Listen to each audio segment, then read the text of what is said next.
Good morning, it's Arena, and it's a cold bitch in San Antonio. I'm sporting my VOB, which is Voice Abache Prat, and that means noisy. Pretty cool. It's an Indonesia rock band. I do a lot of reactions on it. Check it out sometimes. Sometimes they do covers. They do basically metal. They're pretty rad, pretty rad. Check it out sometime because some people bypass it because it's something that they haven't heard, but it's worth a try. Anyways, I have Samuel. I was looking for some documentaries for Avenged Sevenfold, and Samuel he recommended the Waking the Fallen Resurrected documentary, and so I'm really excited to check it out. It's going to be a little bit longer, but I wanted to, yeah, just shift that wig. No, I'm not drunk. It's only like 9 in the morning. I got up at like 3:45. But anyways, I had something to say and I forgot what it is. It's going to be a little longer. That's what I was going to say. But I wanted to learn more about the band. I think it's very important to do some research. So I might as well go ahead and do that with you. Of course, I messed up with the tab. I apologize. I'm such a non-professional. Is this it? That's not it. Here we go.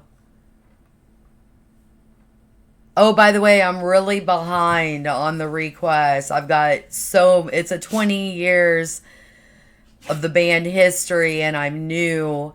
So I've got a lot of requests for Avenged Sevenfold. If you hear your name, I hear you. I hear you and I see you. When I leave a thumbs up but didn't put a heart yet, it means that I'm getting to it, but I did see. All right, 1 second. Let's go.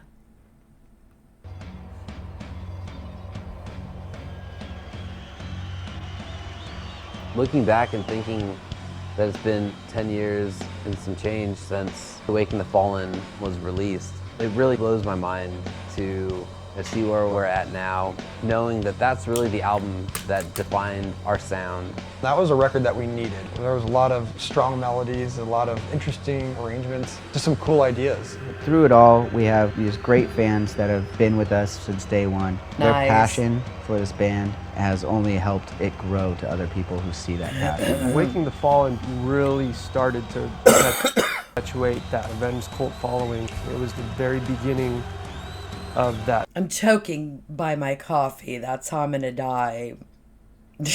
Big, underground, psychotic fan base. Waking is Avenged Sevenfold. Nice. The heartbeat, the beginning.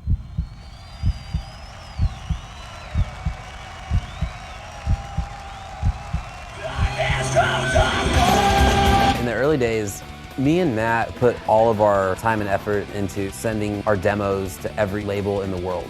Every punk label you can imagine, every hardcore label. We'd look at the back of 7-inch records and be like, some obscure label and be like, let's send them a demo and see if we can get signed. At the time, we signed with a Belgian label called Good Life, and we were just happy to be on a label. They really liked what we were doing. They wrote us like a paragraph contract. With a 1-page contract. A paragraph, that's insane. Said basically, you know, we'll pay for sounding the 7th trumpet. Naturally, we printed it out and signed it without even reading it or showing it to anybody. They were young. I remember they gave us like $2,500 to record that record.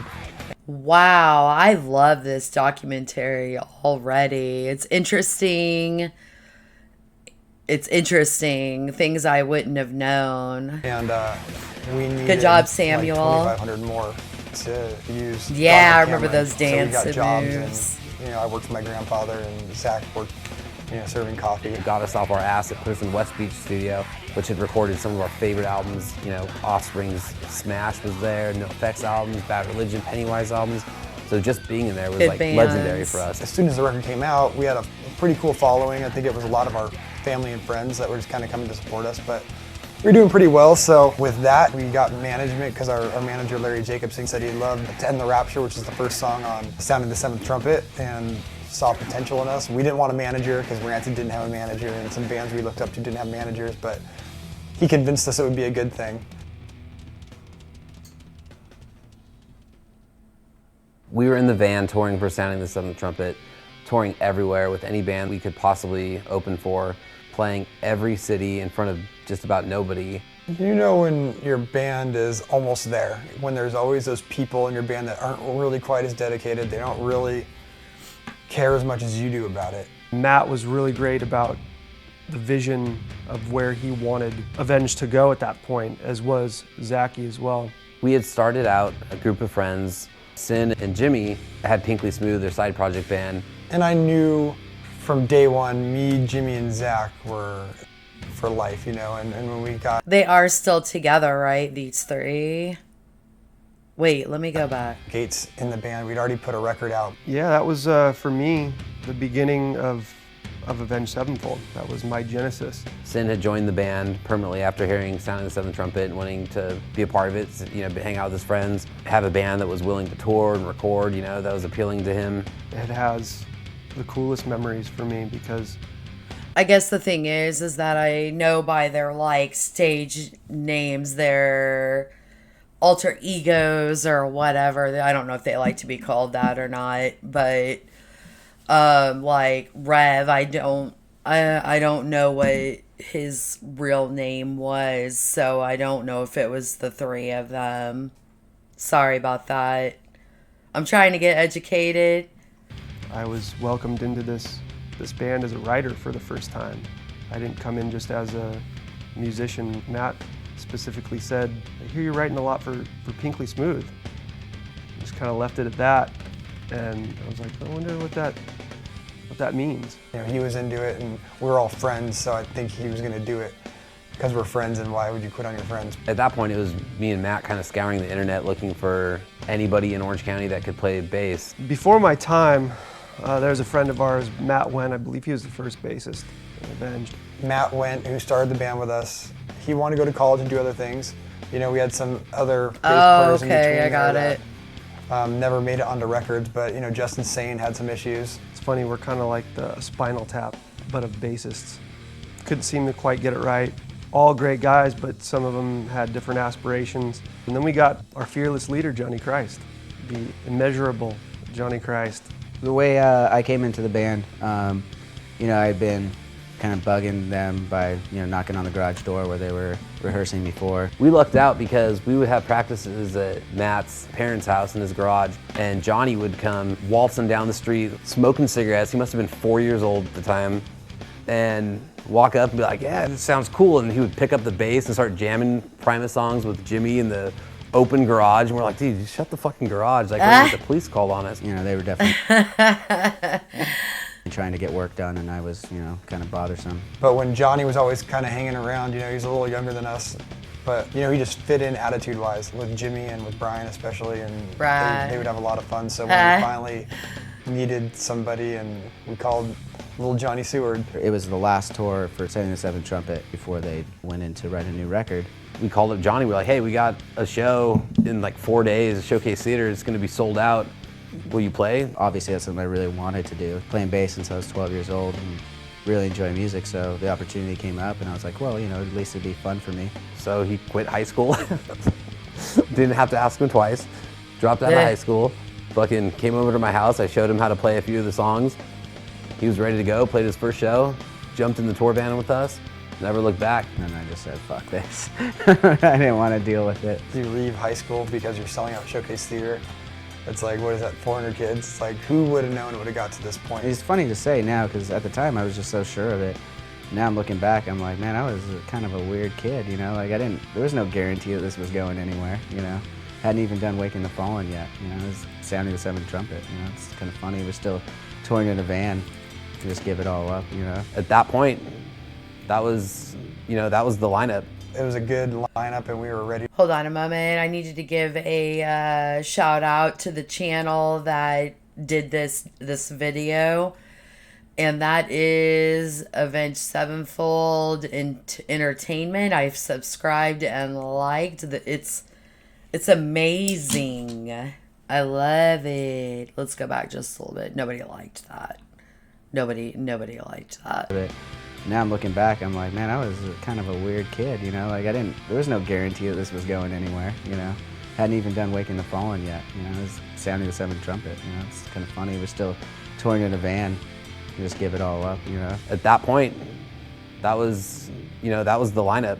It was a good lineup and we were ready to take on the world. And you know, you get out there with a bunch of guys in a van and you're on tour together and you go through all these life experiences. It's one of those things where you just know when it gels. We all want to do this forever. We don't care what anyone says. Let's do it. So we were all on the same page, and that was That's cool feeling. good. It took a while. Probably the best bonding experience you could ever imagine for several years, and just worked out perfectly.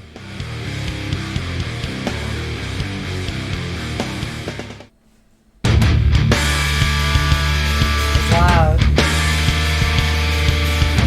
And I like it. When we first started embarking upon our long journey of Waking the Fallen and the next transition of Avenged Sevenfold, it was a pretty wild and haphazard time. Touring then was a little different, you know, and it definitely toughened us up for the road. We weren't just waiting to get a show at Chain Reaction or Showcase Theater within our area. We were jumping in the van or jumping in our cars and playing in, Santa Barbara, playing in San Diego, playing everywhere.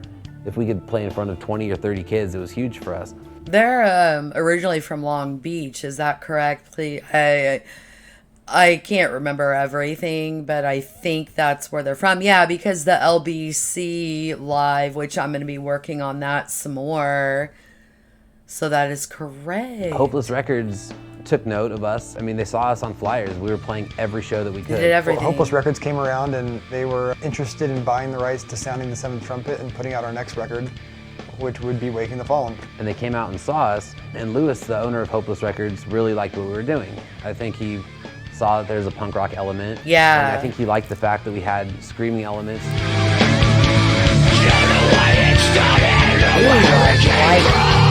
That's nasty. He definitely saw something in us at a time when other people didn't know what we were doing.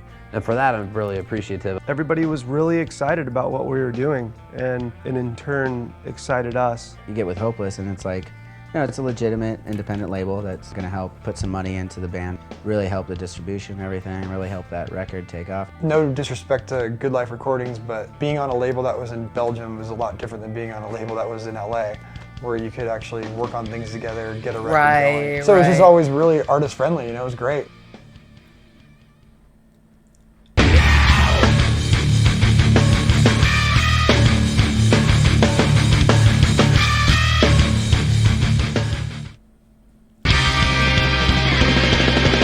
As far as when Waking the Fallen was getting worked out, I just remember we were still writing in Matt's parents' garage. We were constantly going. We weren't even thinking about our next album. We were just trying to come up with songs. I had a little bit small group of friends in high school, and one of the guys, it was actually my best friend at the time's boyfriend, and they had a band, a punk band, and it was in one of the extra bedrooms, you know what I mean?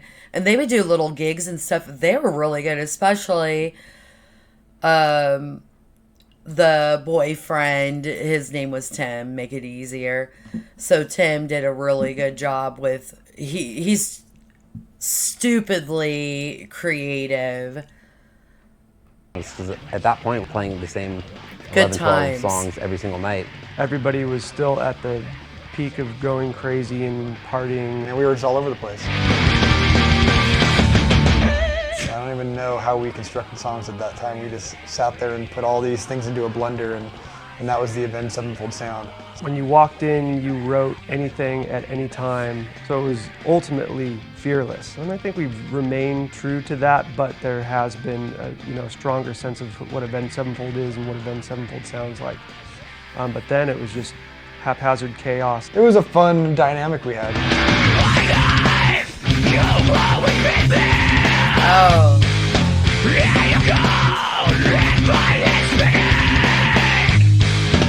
Waking the Fallen was probably my favorite those to write because drums. there was just no thought, no care in the world. It just allowed for this breeding ground of creativity from the drums, everything was great, but I just heard the foot pedals and stuff. Love it. I don't know terms when it comes to drums. I don't. I us suck that at was it. uninhibited. Our sound developed kind of organically because of where we live, Southern California. You know, there was a big punk scene. We were heavily influenced by punk rock, thrash, metal. You would have seen us at Warped Tour and you would have seen us at Ozfest as fans. That's just how we rolled. And at the time, when we were getting excited to write songs, which ended up being Waking the Fallen, we were listening to tons of Pantera. Look at that. And really, loving Dime's solos and the Yeah. riffs. We were listening to That's- the Master of Puppets from the... That's interesting because I should have said something about it because it does remind me of Dimebag's solos on Avenged Sevenfold, if you understand what I'm saying. I'm not making any fucking sense. You know what I mean. Like the style and how good it is. It is so good. And I'm a big fan of Pantera, so Metallica. it's a Sepultura and compliment. Pantera and Slayer and Megadeth, but we were also big fans of Bad Religion and NoFX and the Misfits and Dead Kennedys and all the punk rock stuff. A lot Yeah. of hardcore stuff. We had two intentions. We wanted to be the heaviest and most melodic band at that time.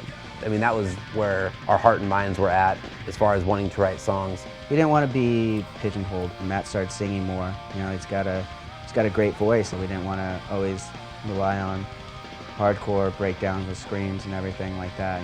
That's still definitely prominent on Waking the Fallen, but I like that. I was going to say something. Let me see if it'll come back. Oh, go A ahead. lot of hardcore stuff. We had two intentions. We wanted to be the heaviest and most melodic band at that time. I mean, that was where our heart and minds were at as far as wanting to write songs. we didn't want to be pigeonholed. Matt started singing more. That's nice. He's got a great voice, and we didn't want to always rely on hard. Oh, I'm sorry. I have to tell you right now or I'll forget. I wanted to know what this song is in the background because I definitely like it and I want to Heaviest react to it. and most melodic band at that time. I mean, that was where our heart and minds were at as far as wanting to write songs. We didn't want to be pigeonholed. Matt started singing more. He's got a great voice, and we didn't want to always rely on hardcore breakdowns with screams Nice. and everything like that. I love that's still breakdowns, definitely though. prominent on Waking the Breakdown Fallen, but ho. It was a transitional period. That's really when I think that we came into our modern sound. I think that's when Matt's voice really lent itself to being heard in the way that is It's Avenged Sevenfold. amazing. It was very progressive. It had still its hardcore roots, but it just was surprisingly so melodic. And when we finally had enough music written and laid it all down and heard demos and stuff, we realized we might have something here. These songs are really cool. There's a lot of intricate parts. We're really expanding on what we did with Sounding the Seventh Trumpet, trying new things. So we felt really good about it. Having that kind of foundation gave us a lot of leeway and a strong direction and sense of identity of exactly where we wanted to go. There was a lot of strong melodies, a lot of interesting arrangements, just some cool ideas, especially for some young kids that are 20 years old and younger. We didn't That's really know what we insane, were yeah. onto. I know that we always had a grandiose vision of wanting to be big, but we didn't really have any idea what we were doing at the time.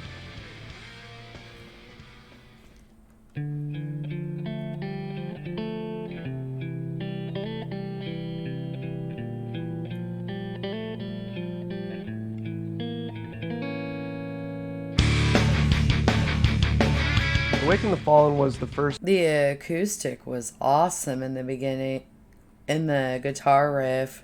Interesting arrangements, just some cool ideas, especially for some young kids that are 20 years old and younger. We didn't really know what we were onto.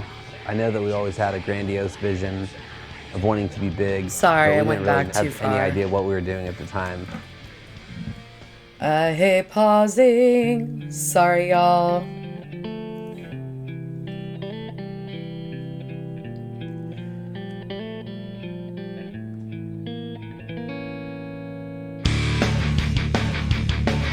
Awaken the Fallen was the first record where we utilized a producer. With the help of Larry, our manager, always guiding us, he knows the right support team that we need to be with. We had met our manager at that point and had a record label that was willing to actually pay for a recording, and at that time for us that was huge. I mean, the budget was probably really small, but they put us in with an actual producer. A feisty young Bostonian by the name of Mudrock. And he heard So they didn't have a producer with the first album? Please put that in the comments. our Second Heartbeat demo Second and thought what we were doing Heartbeat. was really cool. He really helped with that record, along with his cohort, Fred Archambault, who is just a fucking legend. That guy is just one of the most special human beings in the world. And we're still great friends. For us, it was really Good. hard because we'd never really worked with a producer. And he was trying to harness the energy and kind of make it more focused. So there's a little bit of a struggle there with me, because obviously I grew up punk rock. I wanted everything to be raw and way too fast or way too slow, and I didn't understand the concept of guitars being in tune or timing or tempo. I love that. Yeah, that's punk. That's punk attitude. Or did the Rev. I mean, he's one of the best Rebellious. drummers I've ever played with. He plays with absolute reckless abandon, you know. He would go fast, he would go slow, his fills would be too all over the place. He really taught us what it means to not, his words, meander and be masturbatory, which means get your head out of your ass and write songs that aren't just for your own guilty pleasure. He definitely smacked us into reality, you know, like we needed somebody to question the lyrics, you know, we needed somebody to sit there and tell us when the vocal take wasn't good. We needed Jimmy to not overplay, we need him to write the right drum parts for the Yeah, songs. We needed Jimmy. everything to be spaced out and really thought out. And how So Jimmy is Rev, from what I understood. I thought it was Jimmy, so they're not, obviously, still together for the trio because Rev passed, so I think that's what's going on. how we were I feel like a dumbass, but I'm learning. going to record this thing. Don't hear that door because you'll hear the worst thing you've ever heard.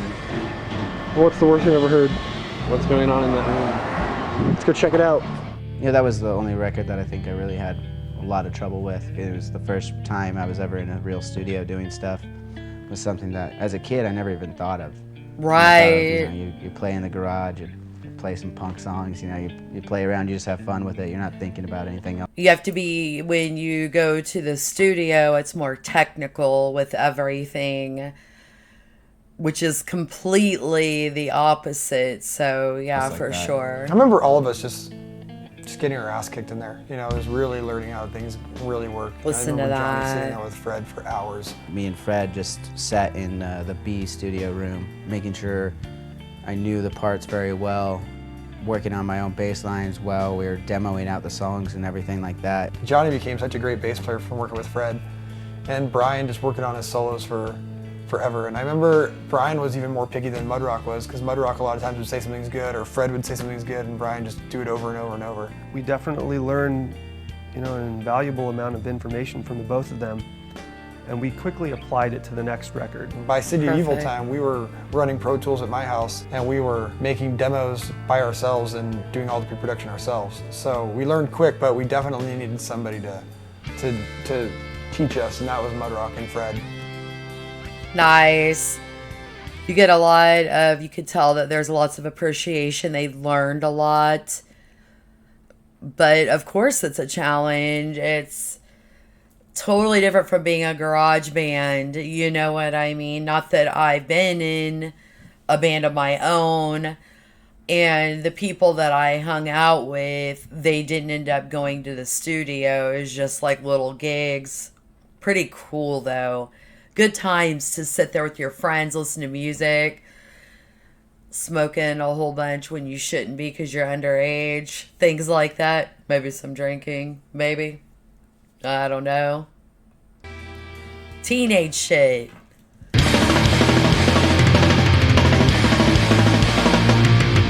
Once Waking was released, I remember taking the final mixes home and listening to it and really feeling truly proud of the songs. And it was the first time that people that were the closest to me listened to it and kind of had the look on their face like, well, maybe these guys are onto something. It was Right, taking that's this awesome. subgenre of music to newer heights. When we were doing Waking Fallen, there was no word of mouth via the internet. There was no YouTube. There was no Google searching bands. It was handing out flyers. It was playing. Wow, the Breakfast yeah. Warped Tour. And then I don't even think about things like that sometimes because I'm 42 years old, so I'm old school with shit like that.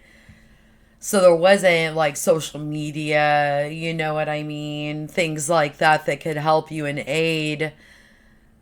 Yeah. and standing around the sun for the next 10 hours, handing out demos and flyers before you had to pack up your gear and then drive yourself to the next middle of nowhere city. I gotta say, we were one of the first bands on Warped Tour, for better or for worse, that was a band that screamed and was heavy and had those Warped metal Tour is those hardcore awesome. tendencies. And people are like, what the fuck is this? This isn't pop punk, this isn't ska, this isn't punk rock. What are these guys doing? There was a buzz going around, like, who are these guys? You know, well, how are they on Warped Tour when this is a punk tour and they're not really a punk band? I think that helped us get a lot of attention at that time and really helped kick off Waking Fallen. It's different. It started that whole scene, and it created awareness to that on a bigger level, on a more grand scale. Now you look I might have reacted to the song in the background, but I don't. I have short-term memory, but it's really good. Real good. at Warped Tour, and it's hard to imagine a tour without all that. You know, there's a lot of bands that are on there doing that. Yes. Yes.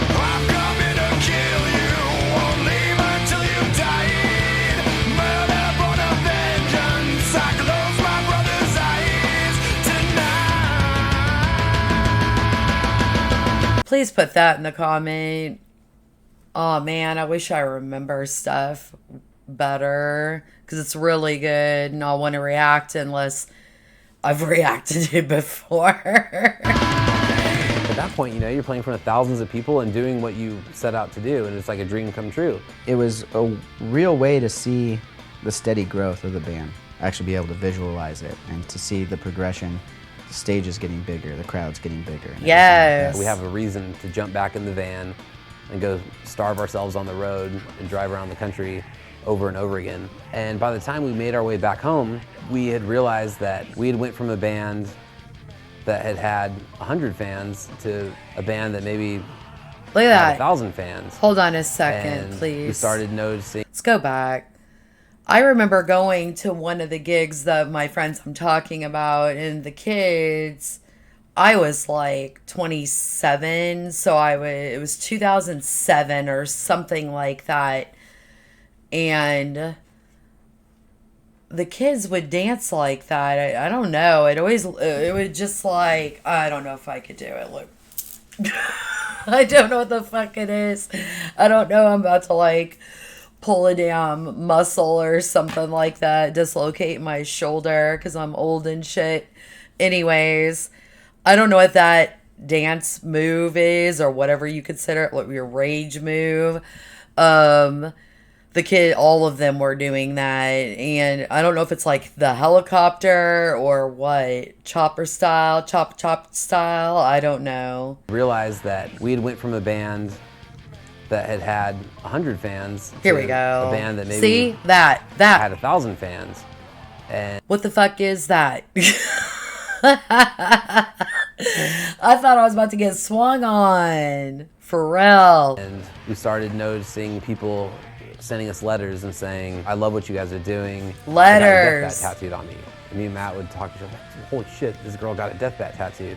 Probably That like is- 4 months of touring up until that point. When we, I only have one music tattoo, and it's hilarious. You're gonna laugh. I'm so embarrassed, but it's not embarrassed. But okay, so I can't show it to you because it's on my shoulder, but I used to listen to Trina, is a rapper, a female rapper in the early 2000s.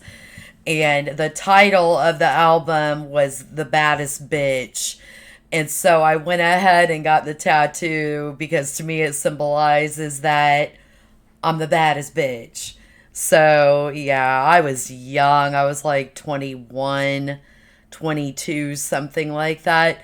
But and if you listen to Trina, she is, you know, I don't know if Cardi B's ever given some respect, because there was like Foxy Brown, Lil' Kim, Trina. There were several of them that were females that were just raunchy, and I was all about it. Yeah. It was a long story. We started noticing Sorry. more and more kids with the tattoos and just waiting outside the clubs all day long. It's like, wow, these people really care about what we're doing. That's We came back nice. and we had sold out the Henry Fonda Theater in Hollywood. Which was a really big deal for us at the time to be able to sell that out. That's That was huge for us. amazing.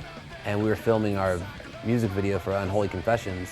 You know, a show like that was like the biggest thing we'd been involved in, and it's so funny to think about now. I mean, now we're looking at, God, this summer and all these European festivals, but I mean, we were scared, not scared, but just like, it's your biggest show, and you know you're shooting a video and you want everyone to be pumped. How the fuck are you guys doing tonight, Ventura? Bass. Thank you so much for coming out tonight. You guys have been amazing so far. We are AVENGED SEVENFOLD from Orange County, California. We just did a video for this next song. It'll be out soon. This song's called Unholy Confessions. It's the first track on right around when we're done.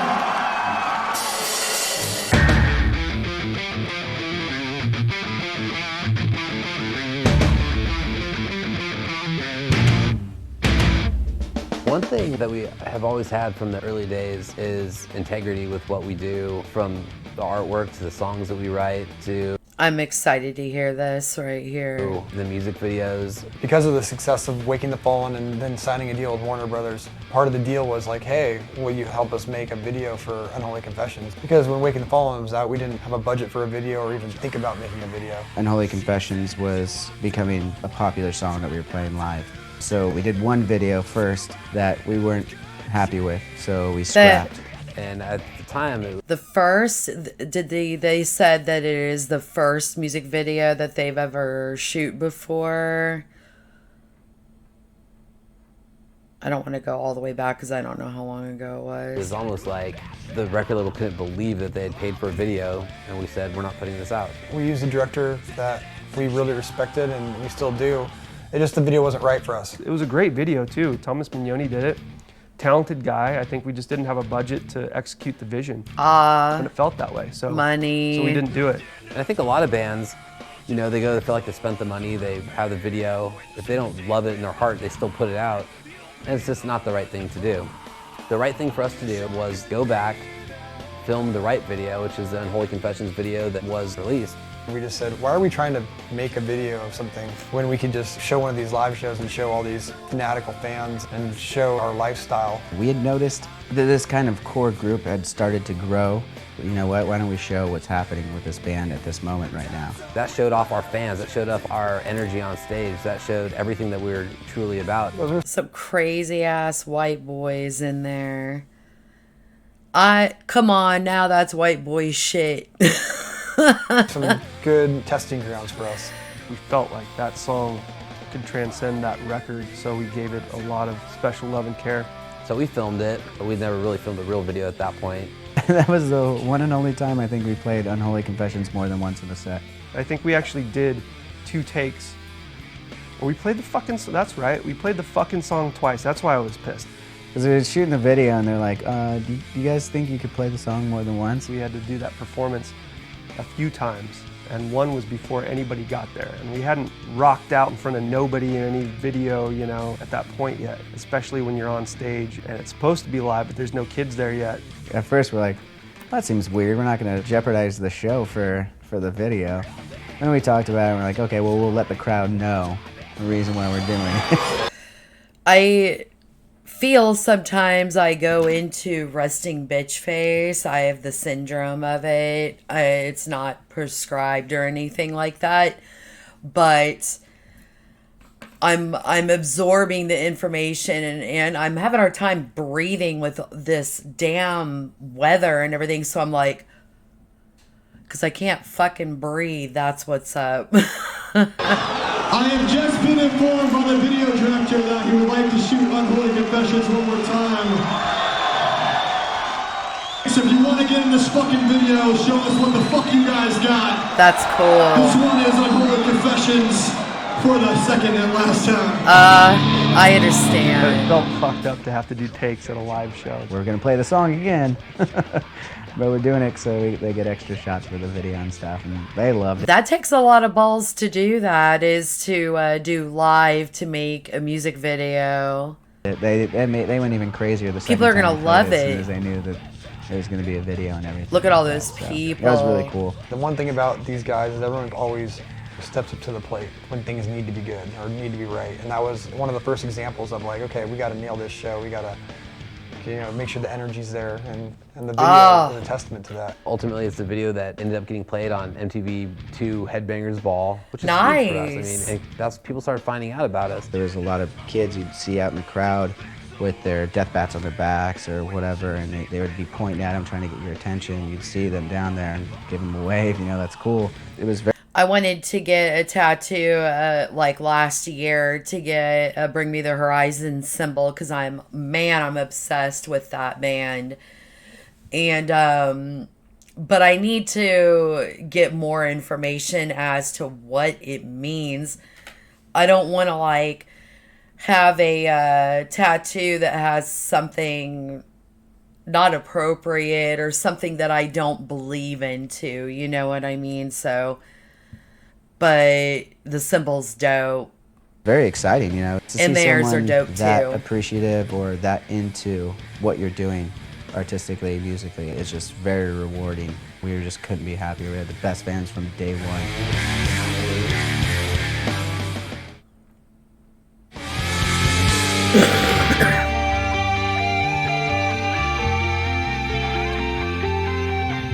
Oh,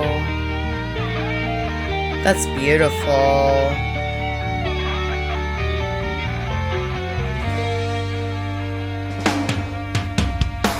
Waking the Fallen to me is a record that sounds 10 years old. But I like that. There's a lot of older records that people try to mess with and remix and master, and I think it ruins them. I think the record is what it is, and it's as big as it is because of all the different flavors and all the different nuances of it. Time We're and older age. and have written a lot more versatile songs, from groove-oriented to songs like A Little Piece of Heaven that are all over the place, to more rock-driven, like backcountry. And we're able to go back to playing songs from Waking the Fallen, just about anything on that album, and fans are still really excited to hear them. It's funny because a song like Eternal Rest is still fast as fuck. We just brought back Eternal Rest into the set for these last South American dates. And it's funny because when you play them now, maybe the first night was a little nerve-wracking, but once we got the mix right, it was just so much fun to play. It had this punk rock element to it, and it's one of the more metal songs on that record, but it feels more bare bones and stripped. Look but at aggro, them. and you kind of. If you, I'm sorry, I have to talk a lot because I get demonetized and all kinds of things. Especially, like I tell you every single time, I have to go through problems, disputes, all this and that. I've got probably 10 videos, and they're pretty much all of them Avenged Sevenfold that I'm in escrow over dispute and everything to try to, I gotta get some taco money, you know what I mean? I felt like kind of how it felt to write a song like that, and to play it was just fun. It was just so much fun. As we've grown and matured, we've learned that a lot of times less is more. Those songs were even crazier on the demos before, believe it or not. I like We thought this at the time they were song. trying to harness all of our abilities, but really it was still pretty wild and out there. We really just wanted to write eclectic, adventurous, crazy Oh, the songs. strings. We play on Holy Confessions every show, and it's always the crowd favorite. They're It's kind of crazy simple. because this year coming up we're going to be headlining Donington, which is a huge Oh. festival in England, and it's crazy to me to think that we're going to be playing some songs from Waking the Fallen. Oh, I was gonna say that their symbol is pretty badass too. So I understand the band is awesome, and then the symbol of the band is cool to look at. I might consider it at some time. I have to listen to a little bit more, react a little bit more. You don't just go willy-nilly on a tattoo, but you know what I mean? It took a while. I'm pagan, and I was brought up in the church and Baptist.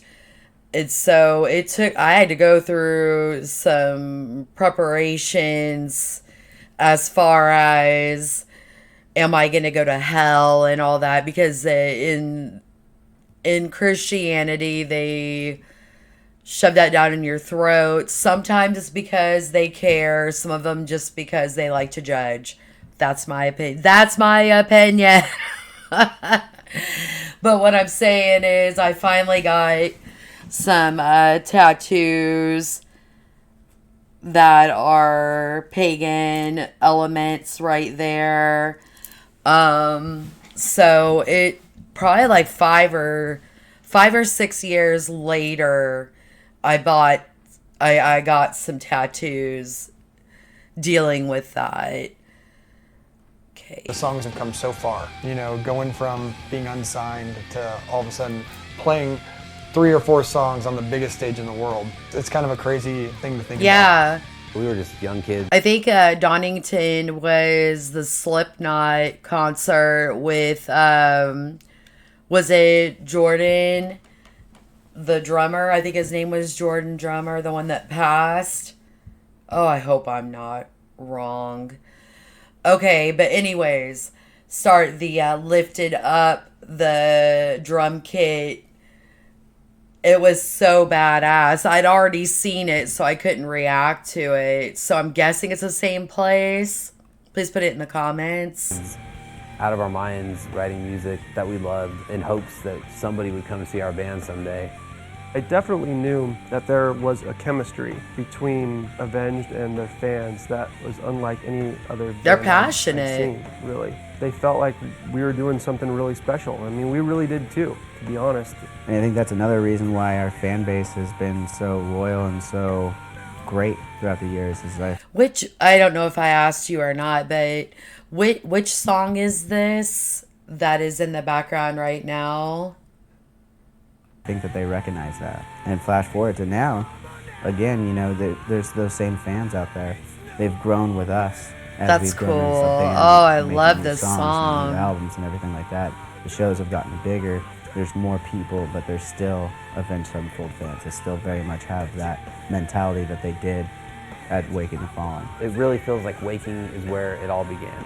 I think Sounding Seven Trumpet was fun and great starting point, but it was almost like our rehearsal album because we didn't know what we were doing. We didn't have our lineup solidified. When I listened to Hail to the King or Nightmare, that's where it all began. I haven't heard and Nightmare it's cool to see yet. that we're staying true to everything we set out to do. We just had such a great support team and people that came to the table and really gave us a shot. You know, there's a lot of luck involved when you look at like meeting Larry and meeting Ryan, our booking agent. You worked. Mudrock and Fred, and them even willing to do the record. It just wouldn't be the same without that group of people, you know, doing this thing. You know, Larry Appreciative. always keeping the record labels off our back. Lewis at Hopeless letting us do our thing, you know, not getting on our case about anything. And from early on we learned, just be you and just do your thing and do whatever you want. That's a testament to all those guys. It set us up for a really good future. We had no idea of what we were getting ourselves into at the time, but it inspired just fun, amazing, memorable moments. I'm proud of the guys and I'm proud of that record because of that, those songs have stood the test of time. Love it.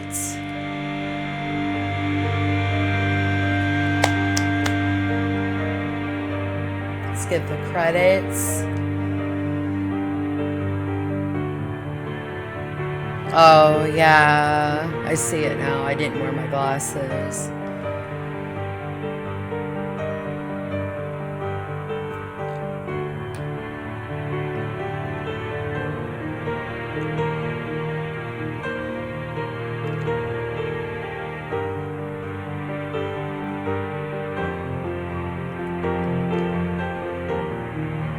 We love you.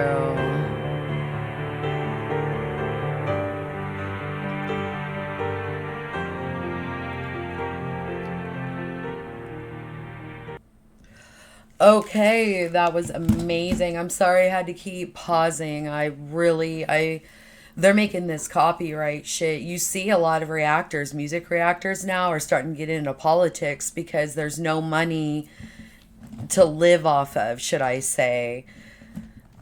It's really starting to bother me, but I really love what I do and we're okay. You know what I mean? Starting to branch out a little bit more and enjoying the whole ride. I absolutely love it. I I know what it's kind of like when with Rev, I remember going through when Kurt Cobain committed suicide, and then there's Dimebag when he got shot in a gig, at a little concert that they were doing. So I understand what it's like with pain when you miss an artist, you know what I mean? When I would like to definitely do some more like backstage stuff and see more because he seems like they seem like to have really down to earth and have great humor, and I'm all about that. I love when people make me laugh and vice versa. You know what I mean? Well, thank you for the time. It's probably going to be a long reaction. If you went to the end, code word purple. Please put that in the comments. Let me know that you all are alive. I will talk to you all later. Bye, y'all.